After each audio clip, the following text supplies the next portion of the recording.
اللہ علیہ وسلم کی خدمت میں ایک کھجوروں کا ٹوکرا آیا اور حسن جو تھے وہ انتہائی چھوٹے تھے، آپ کی گود میں تشریف فرما تھے.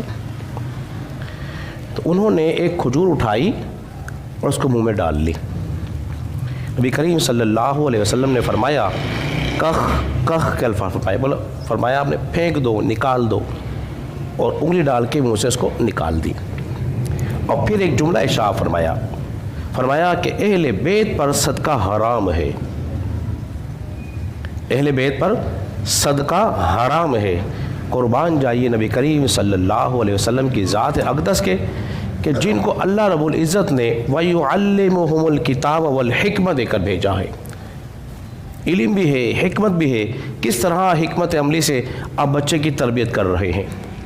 یہ پہلی درسگاہ ہوتی ہے والدین کی کہ ہر بچے کو اس برے کام سے، اس غیر شرعی کاموں سے بچانا ہے جس کا اسلام میں منع ہے، جس کا اسلام میں منع ہے.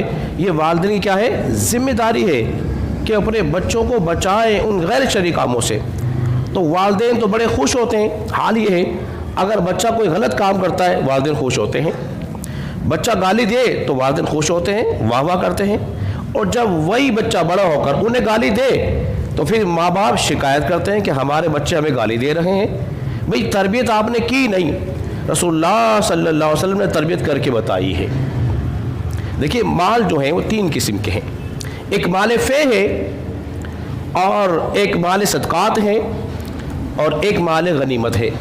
مال غنیمت رسول اللہ پر حلال، امت مصطفیٰ پہ حلال تھی. مال فے بھی حلال تھا، لیکن صدقات رسول اللہ صلی اللہ علیہ وسلم پہ حلال بولیے نہیں تھا. آپ نے تربیت کیوں فرمائی؟ کیوں منع کیا کہ اہل بیت پر صدقہ حرام ہے؟ اہل بیت سے مراد بنو ہاشم کی اولاد ہے، اس کو زکوٰۃ بولیے صدقات نہیں دے سکتے. نہ ایک ہاشمی دوسرے ہاشمی کو زکوٰۃ دے سکتا ہے، اگر دے دی تو اس کی ادا ہی بولیے نہیں ہوگی. ہاشمی سے مراد عبد المطلب کی اولاد عباس، حضرت عباس، حارث، اس کے پوتے حضرت علی، جعفر، عقیل کی رضی اللہ تعالیٰ علیہم اجمعین کی جتنی اولادیں ہیں وہ سب سید کہلاتی ہیں. ان کے صدقات کیا ہیں بولیے؟ حرام ہیں. ان کو صدقات نہیں دے سکتے. کیوں نہیں دے سکتے؟ اس لیے کہ صدقات تو میل ہوتا ہے، صدقات تو مال کا میل ہے، اور یہ آل رسول ہے، رسول اللہ کی اولاد ہیں، اس لیے ان کو نہیں دے سکتے. اور دوسری اہم بات کیا ہے؟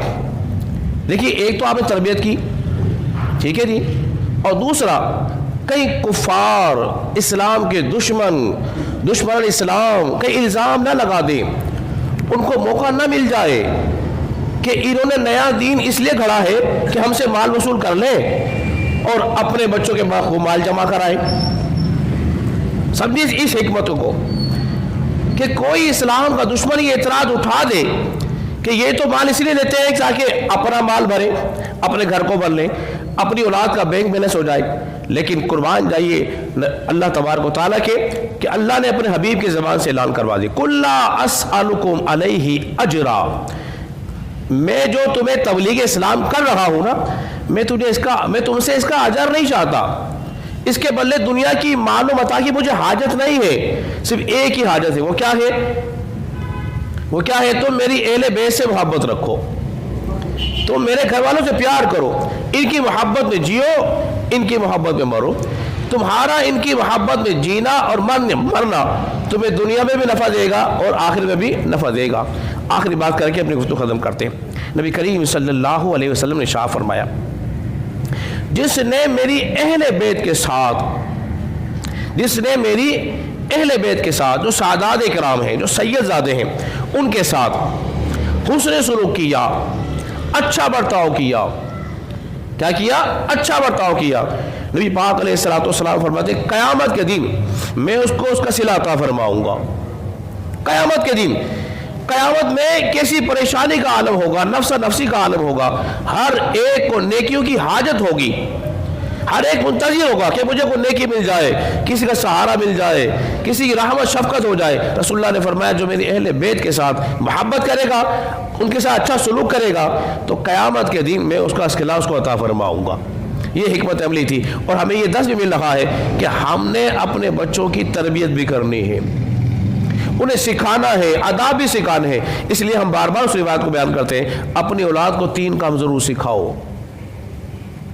قرآن کی تعلیم بھی انہیں دو، رسول اللہ کی محبت بھی انہیں سکھاؤ، ساتھ ساتھ اہل بیت کی محبت بھی انہیں سکھاؤ۔ اللہ رب العزت کی بارگاہ میں دعا کرے کہ اللہ تبارک و تعالی ہم سب کو سمجھنے اور عمل پیرا ہونے کی توفیق عطا فرمائے۔